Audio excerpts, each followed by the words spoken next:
Welcome back to the We Need to Talk About podcast, where we talk about all things marriage and relationships, where we are trying to, share our experiences to help other married couples through tough times, through good times, just sharing the things that we have experienced in our 15 years of marriage and our conversations with you guys. Interesting. Oh, let me back up. We've got to introduce ourselves, right? Yeah. So I'm Rod, and this is my lovely co-host. I'm Ariel. She's also my wife. If you didn't pick up on that when I said 15 years of marriage. She is fun and exciting, and I love being with her. So we, prior to creating the podcast, prior to recording the first episode, we did like a poll, went in our different Facebook groups, talked to our different friend groups, and asked, what would people want to hear about if they had us in a room and they could ask us questions about marriage and relationships? What would some of those questions be? And then we took some of those and we kind of just, cherry picked some of the more common ones and seemed like maybe the more pressing ones. Right. And this was one of them. Sorry. That's okay. That's okay. This was one of them. So this episode, we need to talk about expectations. Yes. And they kind of left it broad, right? Like, when you talk about expectations, they had a couple of little points, like expectations in relations to gender roles, expectations of your partner, and what you expect from them. I guess that would be expectations.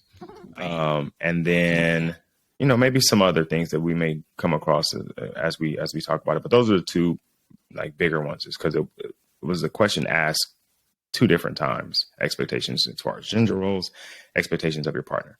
Right. Okay. And so just in thinking about that particular question, or thinking about that particular thing, I think it is really important in the early stages of your relationship, maybe even before you get married, and probably before you get married. We're doing the premarital counseling, right.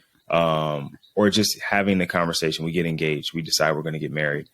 What do we expect our partner to be? What is the change that we think we're going to get from our partner once we are now husband and wife? Right. Once your last name is my last name, what do you expect from me? Do I get to still be who I was before? And we just put a ring on it and sign some papers? Or am I transforming? You wish. No, I'm begging. Right? I'm just kidding. Am I transforming into someone else? Right. And I think a lot of times, and I'm always going to speak for guys. I think a lot of times there is a transformation there that needs to happen. Right. But I don't think we know that there's a transformation that needs to happen. I think we go, I've been really good in this relationship. I love her. She loves me. Can't see my life without her. Right. We get married.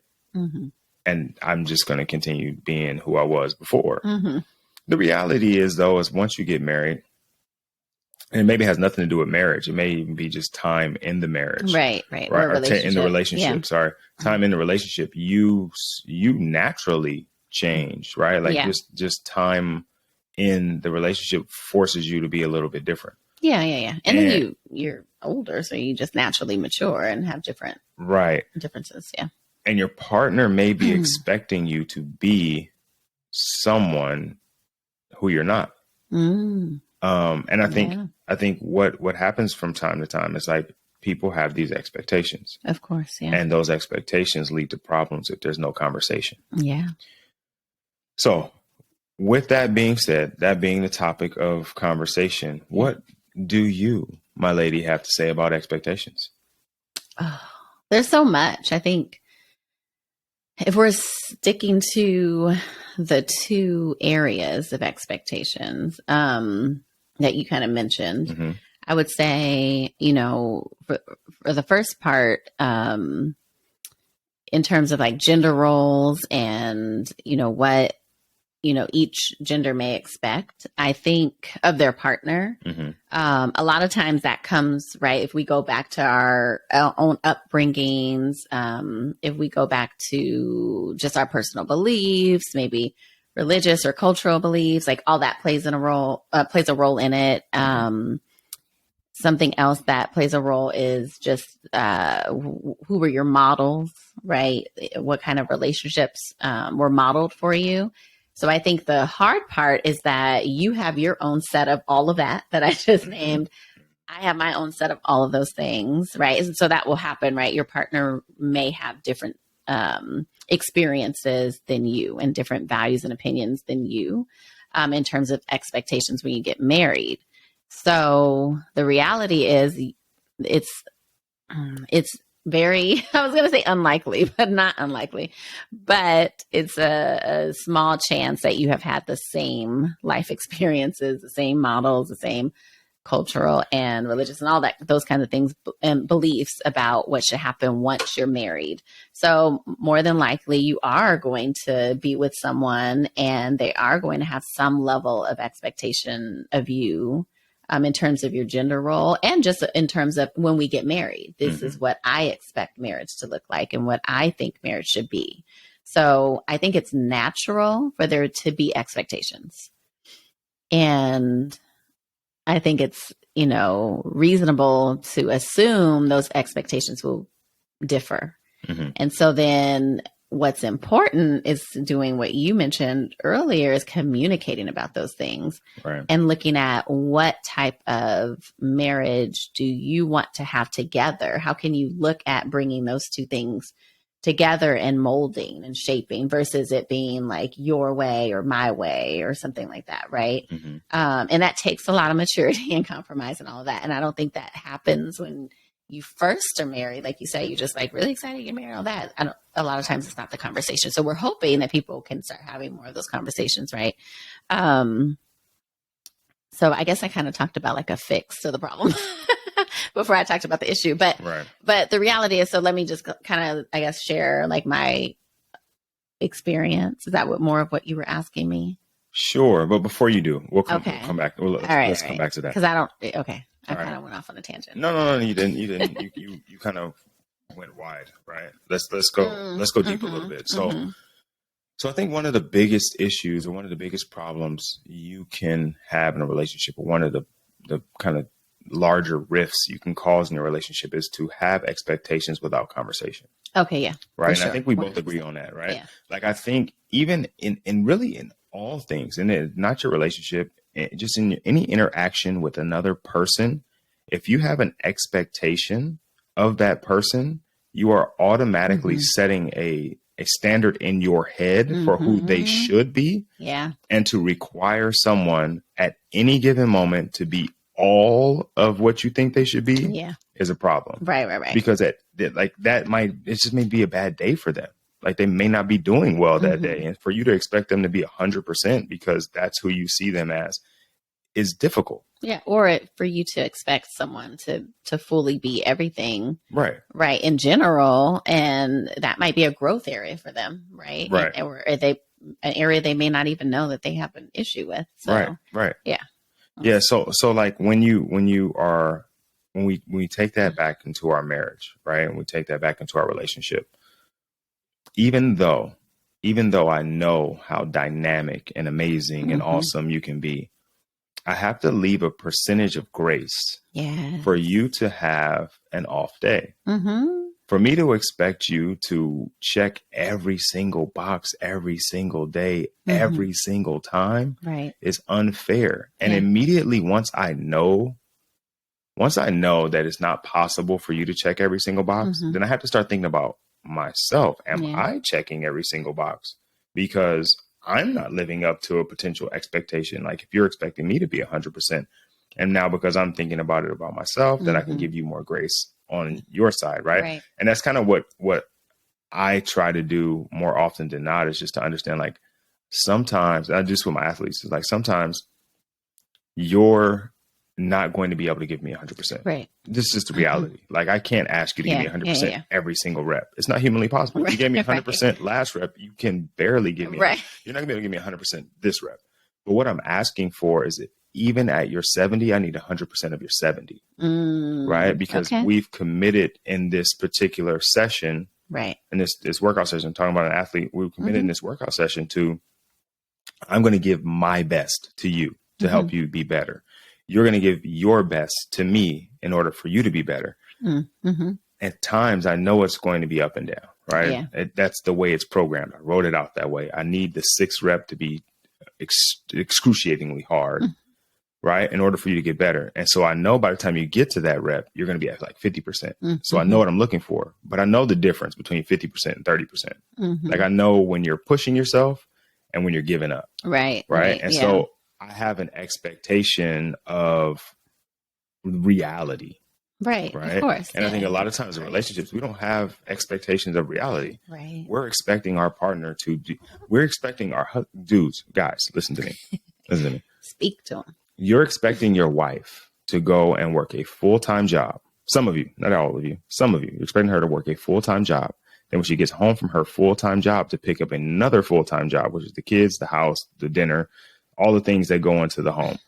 And to do it with a smile on her face. And then at the end of the night, you're expecting her to perform her wifely duties. Yeah, like, come on, dog. Like, you want her to work 3 full-time jobs, and then you got the nerve to be like, oh, she's not living up to, she's not doing the things that a wife is supposed to do. Well, dog, like, you have to be real about your situation. You have to be real about your expectations. That is not realistic. You can't do it. You can't physically do it. You can't work, like, okay, dudes be like, oh, I worked 16 hours today. Yeah, and look how you feel after 16 hours. Like, look how you come home and pass out on the couch. Right. Now, what if you had to come home and do all the things? Right. And so you have to have a fair expectation when it comes to your partner. Now, let's take that now and let's apply it to gender roles. Right. Yeah. So there's obvious societal gender roles, and they come from a time before us, right? Where like dinosaurs were roaming the earth, right? It's like the land before time, where, a man's job was to go out and hunt. He had a job. Right. And you bring home the bacon, right? You go out, you make money in order to provide food for the house, right? And keep the lights on, put clothes on their backs, right? It's the lights, the clothes, the food, right? And then it was the wife's duty to take that food and cook it and clean the house and look after the kids. And guys took out the trash and, clean the cars and cut the grass. Right. And wives mopped the floors and vacuumed and dusted. We did those things. Rear the children. It is impossible for us to make the advances that we've made as a society and still look at those roles as applicable. Right. I think, and I know for us, it's fluid, right? There are some things that are just like my thing or your thing. Yeah, of course. But pretty much the expectation is that we are going to handle it. Someone is. Right. Someone has to handle it. It's got to get done. Right. And sometimes it's going to be me. Sometimes it's going to be you. Sometimes we're going to do it together. Right. But we're going to work together to figure out who. Which is an awesome way to handle it. And maybe we'll get to that later. But what are your thoughts on gender roles? Well, I think one of the things that, we're shifting or we figured out, and I share with people a lot, is identifying like what are the things that you're best at, right? Or what are the things that, or even if you're not best at it, like, do you not mind it? Do you not, right? Or do you enjoy it even? What are the things in terms of the different things that you might take care of? Because really the household is joint, right? Even though other people, you're doing different things, right? You have different main roles, whether you're both working, whether one's working, one's not. In my opinion, everyone's working, because if someone's at home taking care of things, that's still work. But so it just really depends on, first, I guess, people defining that for themselves. But whatever the case is, it doesn't matter. The household, you are building a household together and you're a team. And so together you need to figure out, regardless of I don't subscribe to, traditional gender roles. And I didn't come from a family with traditional gender roles. So that like I said, that's my personal history. So I think that's where that comes from. But for sure, I do think regardless of what you believe, it's still your house. You're still a team, and you have to figure out. So when one team member is not functioning well and you don't pick up slack to support them, then that's a concern. Right. Or when you notice one member of your team is overdoing it in one area and you just are cool with that and you just sit back and go like, oh, there's a magical little elf just doing everything and everything's just done all the time. That's wonderful. And you don't think twice about like how that might impact them or how hard it might be, then that's a problem too. So, I think in terms of traditional gender roles, I think they're outdated. I do think that we need to, like you said, figure out other ways to kind of handle it. But I think ultimately you have to think, okay, we're a team. Mm-hmm. So as a team, how are we going to make sure these things get done? And how are we going to support one another, regardless of gender roles, like traditional gender roles? So not to say that people, you can't, because, so this is the other thing that I've heard and have noticed. So when, in this, I'm going to speak for women because I've talked to women about this, but there's some women who, we don't want to subscribe to traditional gender roles, but you may be someone who actually likes something that's a part of a traditional gender role. Mm-hmm. So then it's like, oh my gosh, but I can't, just do the cooking all the time just because I like it, because that's not part of, right. Like then you're going too far left, right? Like right. You don't have to like, oh, if I do this overboard cooking or whatever, then does that make me not equal? Is he not, are we not, mixing roles and what we do and expectations?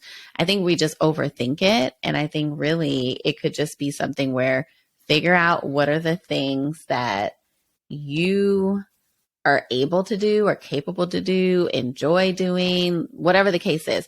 Look at it and figure out how can you all split things in a way that feels even for you and your relationship. Mm.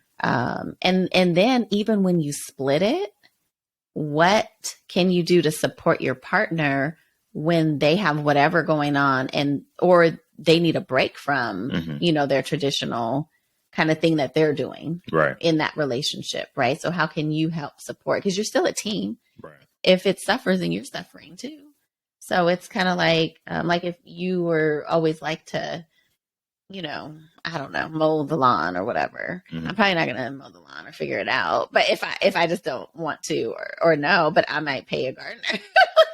Right. All right. Like me personally. But I'm just saying, like, you'll figure it out. Like, hey, I'm going to give you a break. Like, you deserve like a little, mm-hmm. Or hey, you're really busy this week. Like, do you need help with that? Right. Or whatever the case is. Right. Or I noticed that you're dealing with something. Like, right. So, let me support you in that. So I think it's okay to flip those gender roles. And even if you are a couple who you really have, both of you came from really traditional backgrounds, you still need to look at, okay, does my partner need support with that right now? Right. Like we don't live in those ways anymore. We just don't. Like those are the ways of, olden times. We don't live like that anymore. And so you can't, even though you want to have those traditional gender roles, it may not be possible or sustainable to live like that all of the time. And so there might have to be adjustments. You can't say, oh, I'm the man, and so I don't cook. That's not my role. It's like, well, what if, I don't know, like, what if I'm laid out in the bed in the hospital bed and I can't cook? Like, can you, well, yeah, that's fine. But you're not going to be like, oh, as soon as you're back up and running, you better get to cooking. Like, you're going to be like, yeah, that's what happens. That is crazy though, because it's like, hey, rest up more so you don't get back in that situation. And then I'll do the cooking for the week. And this actually happened with us. I have heard dudes say after a woman has had a baby and they're, you got to recover, right? It takes some time to recover. It's not like right away. Like literally like, man, she hasn't cooked in weeks. Like, dog, she just had a baby. Right. Like, okay. Was it possible? Yeah, your grandma did it, right? She dropped your uncle out, and then the next morning she was frying bacon, right? That story that they tell. Right. But the reality is like, that's when you have to, like, you are her partner. Right. And even if she loves cooking, it's really cool to once in a while be like, hey, as a show of affection, maybe I should cook. Yeah, I should help She you loves out. cooking. You know what I should do? She loves it, like really likes to do it. And she's doing it for me. And I really love that. But what if I cooked with her and we shared that time together and we had like a really cool moment? And we like, she had flour on her nose and we did like the whole movie thing, or like we made spaghetti and I had one end of the noodle and she had, like, I'm just saying these are opportunities for you, gentlemen, to step in, and then the wifely duties at the end of the night, or the festivities like increase because you just spent some magical moments. That is true. I'm just saying, but I understand, like, love language. Right.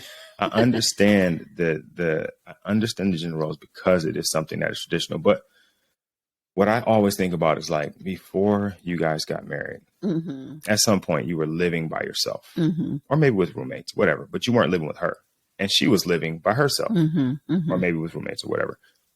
So both of you were responsible for the cooking and the cleaning, everything, and the bills. And like, you were responsible for all these things. They all had to be taken care of. And maybe you were messy. Maybe you didn't clean up that often, whatever. But you had that responsibility. Yeah. Just because you get married, unless you have the conversation. And this is why the conversation is important. But just because you get married doesn't mean that your responsibilities go from 20 down to, oh, I just need to go to work.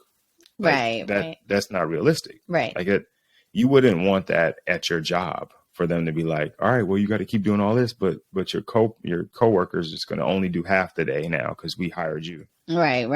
We got you now, so you're going to do all the dirty work, go clean the bathrooms and do your job. We're going to send the janitor home early. Right. Nobody would want. Yeah, nobody wants that, right? So I don't get why in relationships that is a thing. I mean, I get it because of, it's just what society people have done, and traditions, right? Yeah. But I think what I saw this week on Instagram, TikTok, whatever, was a video, and I think I posted it. Maybe I know I commented on somebody else who posted it. But so guys recording his wife. Problem number one. Number one. Yeah. Recording your wife. I don't know why you would put your significant other out there on social media like that. That is super disrespectful. And that is our 5-minute warning. Super disrespectful. But anyway, he's recording her. I just worked a 16-hour shift. I worked a double. I can't come home to no food, right? She's standing there in the kitchen. She's eating like cold pizza or something, right? And in the midst of the conversation somewhere, he says, you work from home. And immediately that kind of like, for me, right? The other people commenting did not see that or hear that. But for me, that lessened the blow. Right. Like, okay, you worked a double. They had you work overtime or you chose to work overtime. Right. Cool. I understand it. That's tough. I worked 16-hour days. I know. Right. But if she is working from home, then she was working. Right. Unfortunately, your job requires you to go outside. Yeah. She got lucky. And like, I don't know what you want, but like, okay. So she set things up so she could have that life. Now, granted, it would be very nice for her to have been thoughtful. Of like, course. Hey, he's working extra. Oh, you got to work overtime. Oh, no worries. I'm going to make sure there's some food for you when you go. I know you're going to be tired and you're going to be hungry. That's the thoughtful thing to do. But for me to put an expectation without having a conversation, because he could have like, hey, yeah, I'm going to be working a double. You know what? I'm going to take this overtime. Would you mind? Right. And then it was like somebody said, well, he shouldn't have to ask her. Well, she shouldn't have to read his mind either. Right. Yeah. Like, the same could be said for the other way, right? She shouldn't have to ask him for stuff. Right. And so people were all over the place and all over her for whatever happened. And like, this shouldn't happen. And I get that feeling, but we don't understand from a 2-minute video the context of this conversation. Exactly. Right. Maybe there's more to it, but just from what I saw, when she says I'm working for her, when he says you work from home, I have to go to work. Well, then if she works from home, she's working. Yeah. I don't know. Minimizing. People minimize what other people do. Yeah. And that's never good in a relationship. There's like working from home where like you have a client, you talk to a client, they pay good money. You only have like one person or you set some stuff up. You do like drop shipping or something. Do a couple of things, post a couple of things, like boom, right? You do like these kind of part-time work but you get full-time pay. Yeah. Right. And people, when they hear work from home, that's what they think. Yeah. Like you do a couple little things on the computer and you're done. You're just hanging out watching Jerry Springer. Right. Right. But people who work from home, that have like data entry jobs or customer service, are literally working 8 hours. Yeah. They're just not going to the call center anymore. Right. Or they're not going, like, driving to some office building because the company smartened up. It's like, why are we going to pay these people to come here when they can do it at home?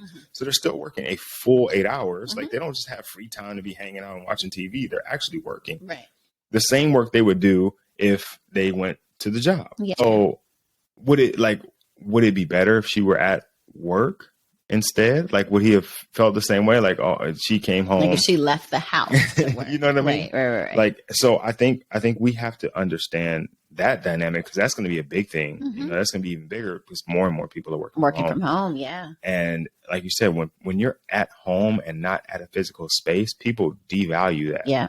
And they feel like you could do so much more. Right. Like they feel like, and there's probably opportunity. It's probably easier for you to, you know, if you're working at home on a break, to go knock something out really quick, right?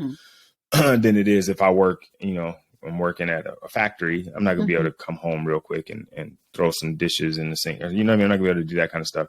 But there has to be an understanding that I am working just like you're working, and so everything outside of that has to be split up. Like we have to take care of our responsibilities,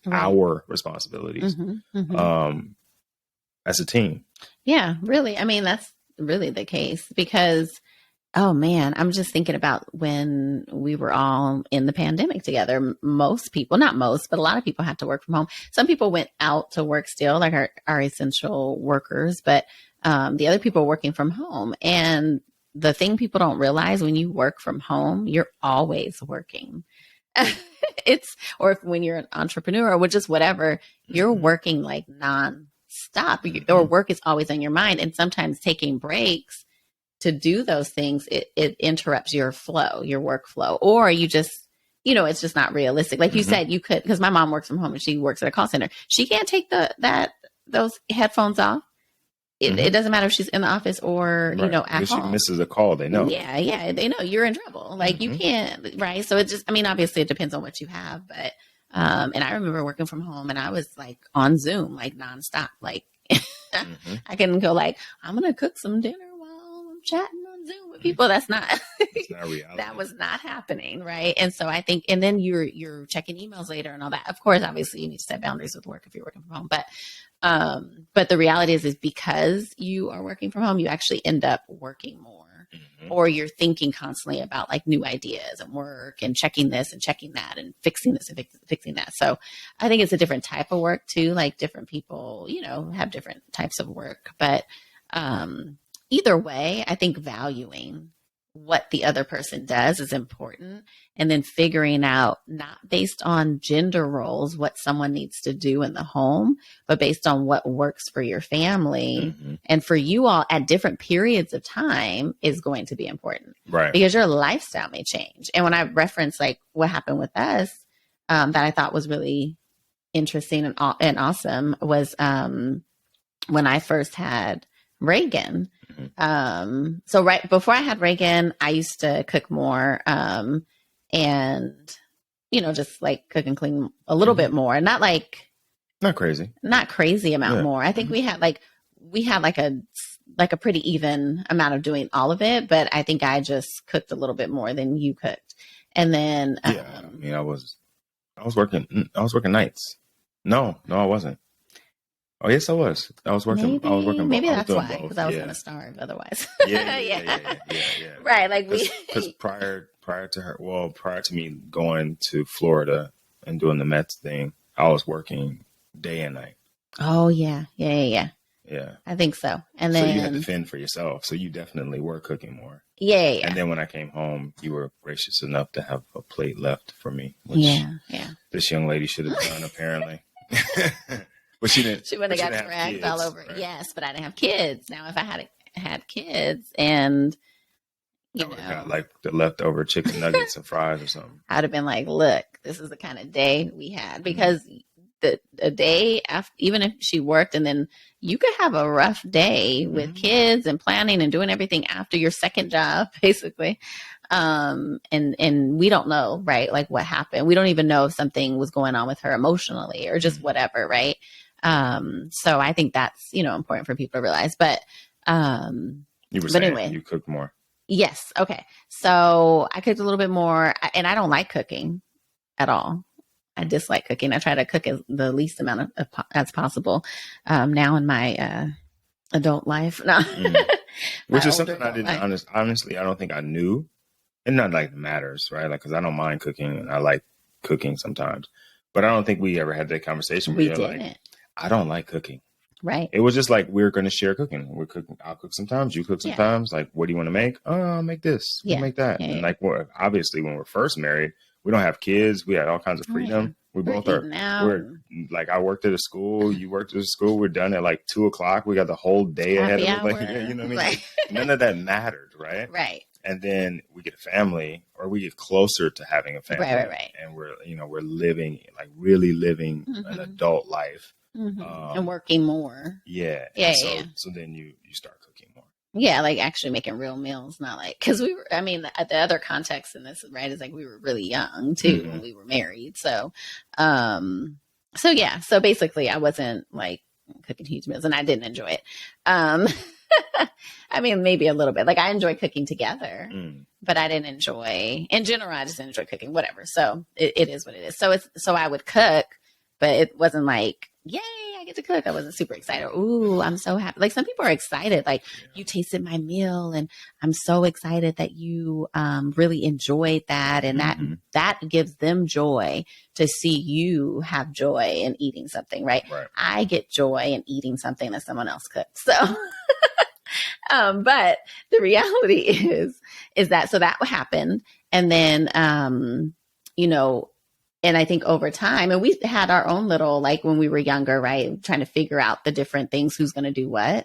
We had those conversations, but I don't think at the time, because we were young, we didn't have so we learned, right? So we didn't have the conversation like, okay, what do you enjoy? What don't you?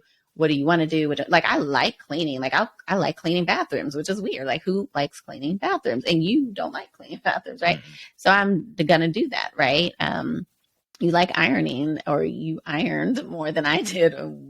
Than when I was a kid. And so you iron and I don't iron, right? So we have different things. And so I think over time, we kind of figured this out. And then we had this conversation at one point because there felt like there was like a mismatch in who was doing what and, how we were doing things when we were younger. And so I think that helped us figure out what we have now is what we feel like is a really balanced, but not even balanced. It's really just, we're a team and we understand and recognize that. And it took a minute, obviously, for us to get there. But once it clicked, it's like now, oh my gosh, it's beautiful. Cause I'm like, oh, there's no, I don't know, just whatever, this or that needs to be done. You're like, I did that. Or I'm like, hey, I did that. And you're just like, well, oh, thank you. Right. Like we help each other out if we see that there's the need, or we check in with each other, or we just do whatever our parts are. Right. And so I think that's beautiful that we are here now, but I'm going really around the story. So back to when I first had Reagan. Sorry, I can stay on track. Okay, so we have those roles, right? Like we mixed. We didn't really know what we were doing because we were young, and so I was cooking a little bit more, and I didn't like it.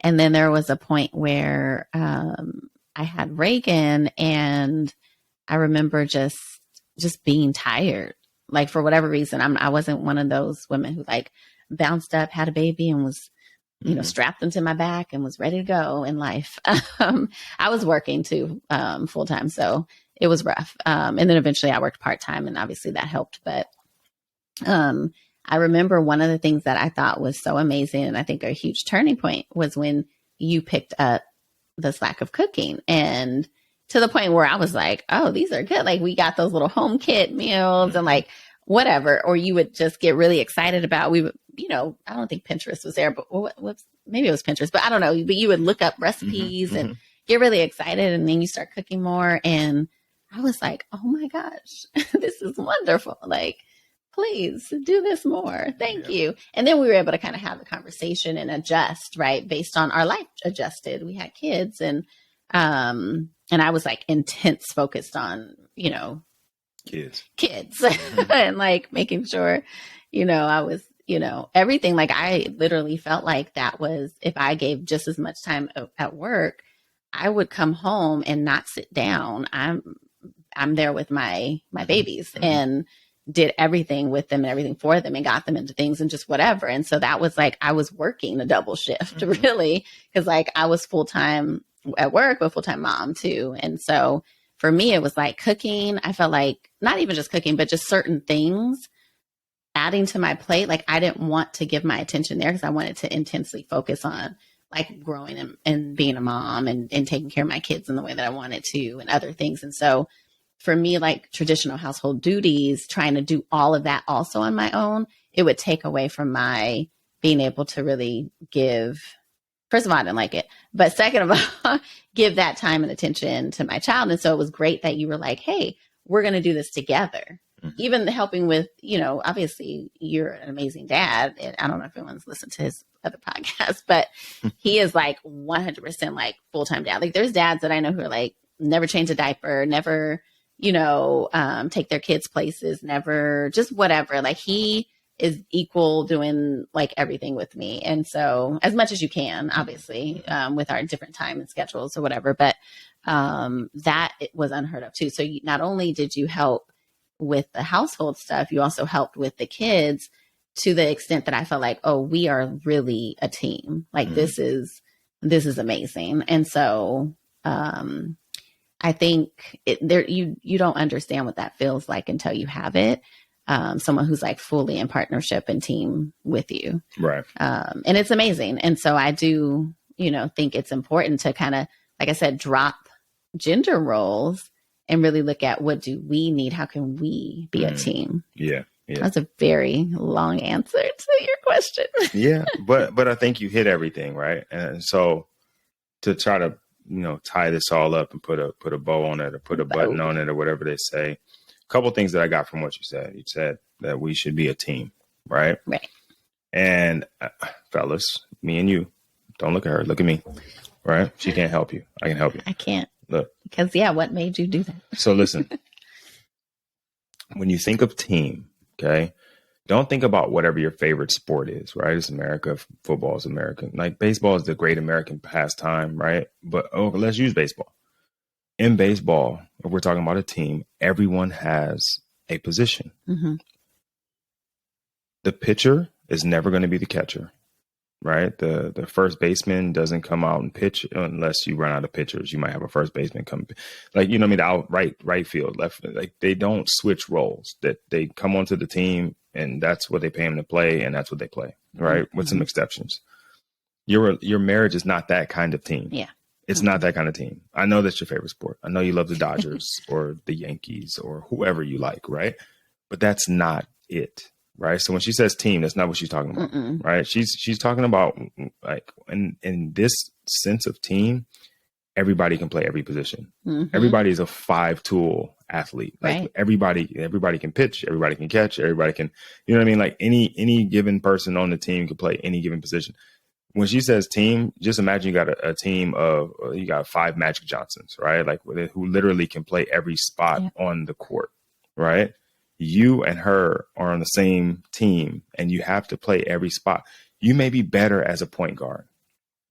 You might be a better shot blocker. So maybe she plays center, but we need you to shoot from the perimeter. Sometimes. Right. Yeah. We're going to need you to distribute the rock sometimes. Like you have to have that versatility. And I think a lot of guys are leaning on the fact that they're stronger at certain things and shying away from things that they aren't as strong at, and showing vulnerability, whatever. You said it right. I think vulnerability. Right. And here's the other thing that I got from what you said is you talked a little bit about like what you don't like doing, right? Don't like cooking, don't like certain things. Like you like to clean the bathroom. Like I don't think we can just do the things that we like. Oh, right. There's going to be some things that you have to, like, I don't like taking out the trash. I mean, I don't like taking out the trash. Right. But I take the trash out. You know what I mean? Like, right. I don't mind taking it out. I don't care that I have to go out and take the trash out, but I'm not like, wake up in the morning like, ooh, I'm gonna get that trash. You know what I'm saying? Like I'm not. But you understand what I'm saying? Like, no. If you look at like fatherhood accounts, you talk to dads, cutting the grass is like, oh yeah. Oh my God, I get to cut the grass? Bro, they can't wait till the weekend or Friday so they can cut the grass for the weekend and just sit out and watch the neighbors look at the grass. Right? There's certain things that people really enjoy. Like you said, cooking. Like there's some people who really love cooking and they cook and they watch you eat. Right? But there's going to be a ton of other things that you don't like doing, that you don't enjoy doing, that you're going to have to tolerate doing and not mind doing because they need to be done. Yeah. Like we're not children anymore. We should be able to do the things that we really like. Yeah. Like you really like the bathroom? Cool. Clean the bathrooms. Yeah. You know what I mean? And so I'm not going to fight you for the bathroom. Every once in a while I'll clean the bathroom because you needed some rest from cleaning the bathrooms. Right. But you're better at cleaning the bathrooms than I am. Right. And so when you're thinking about those things, or when you're having this conversation that you need to have, if you haven't already, you're going to talk about the kind of team that you are. Right. What are our strengths? What are our weaknesses? Where can we get better? Where can I support you? Right? How can I help you? What I really like to do, what I would rather not do. Do you like to do that? Okay. You know, you're just going to have a really open and honest conversation where no one's going to judge each other for like, if you say, as a woman, you don't like to cook, people are like, oh, people are judging me, and that's okay. Oh my God, like, I'm okay with myself. But then we have a generation, and I thought about this today, and I'm concerned about it, and it's something that I always think about because I work with a lot of female athletes, or I have in the past. Is like we are like really sensitive with our girls. We tell them to be strong. We tell them to be independent and we train them to do all these things and go out and get jobs and all that. Right. We're really sensitive with how we like the things we allow them to do. Like, it's really hot today. And I'm just giving you an example. It's really hot today. I was talking to the softball coach at the school today. And he's like, yeah, I think we're going to cancel practice today. And I look behind me and the football team is in a full sprint at this time. Like nobody has any concern for the football team. They're going to go out because guys just what we're going to do. Guys, you got to be strong and you got to do this, got to do that.